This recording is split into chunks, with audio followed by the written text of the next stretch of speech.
मेरा नाम सोनिया नैन है और हिसार ब्रेकिंग न्यूज़ और हरियाणा की पहली खबर 2 चैनल में रन करती हूँ। करंटली हिसार से मैं बिलोंग करती हूँ। मैं संत रामपाल जी महाराज से मिलने से पहले का एक और एक्सपीरियंस है, मैं वो शेयर करना चाहूँगी। आपको पता है हरियाणा में बहुत सारे संत हैं, बहुत सारे ऐसे गुरु हैं जो इस तरह के संगत जिनसे जुड़ी हुई है, बहुत सारे लोग उनके अनुयायी भी हैं। ऐसे ही एक गुरु के समागम में हमारा जाना हुआ और जब हम वहाँ पर गए तो हमारे साथ इस तरह का व्यवहार किया जा रहा था जैसे हम कोई टेररिस्ट हैं, हम कोई क्रिमिनल हैं। ऐसा हमसे जैसे कि बिल्कुल वो होता है ना कि एक कपड़े का पल्ला पल्ला झाड़ के हमारा देखा जा रहा था कि हमने जैसे पता नहीं क्या ही इसके अंदर छुपा लिया होगा और हम जा करके सीधा उनके गुरु के ऊपर उसको दाग देंगे। इस तरह का जो है हमारे साथ व्यवहार किया। उसके बाद हम वहाँ जाकर बैठते हैं। बैठने के बाद हम लोगों को एक बंधक की तरह वहाँ पर बैठाया गया कि जब तक हमारे गुरु बोल रहे हैं तब तक आपको बैठना पड़ेगा। जो उनके गुरु बोल रहे थे हम बैठ भी जाते, कोई बात नहीं, कोई बड़ी बात नहीं। देखिए संत हैं तो कुछ अच्छा ही बोलेंगे, सुनेंगे तो कुछ ज्ञान की 2 बातें हमारे भी पल्ले पड़ेंगी।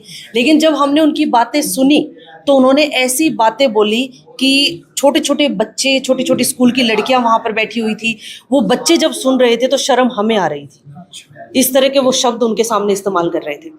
उसके बाद से मेरा, वैसे देखो मैं गुरु संत इनको मैं नहीं मानती हूँ, मैं परमात्मा को ही मानती हूँ जिनको मैंने आज तक नहीं देखा।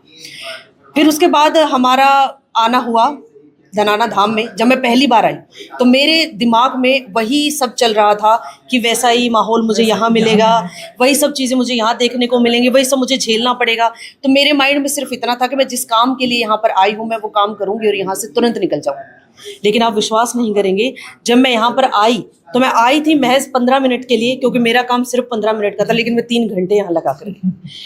उसके बाद आज की बात करते हैं। आज जब मैं संत रामपाल जी महाराज से मिली तो मैंने उनको एक संत की तरह नहीं देखा।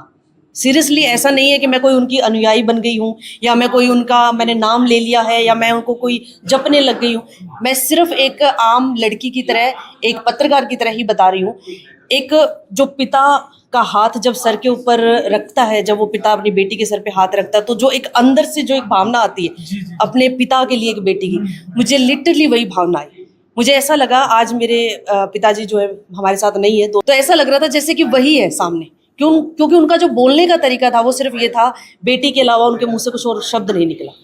वैसे अगर देखें तो हमारा प्रोफेशन पत्रकारिता का है, हम उनके लिए एक पत्रकार ही थे, लेकिन उन्होंने सिर्फ एक बार जब वो आए तो एक बार आते ही सिर्फ इतना जरूर कहा था, आओ जी पत्रकार महोदय कैसे हैं आप लोग।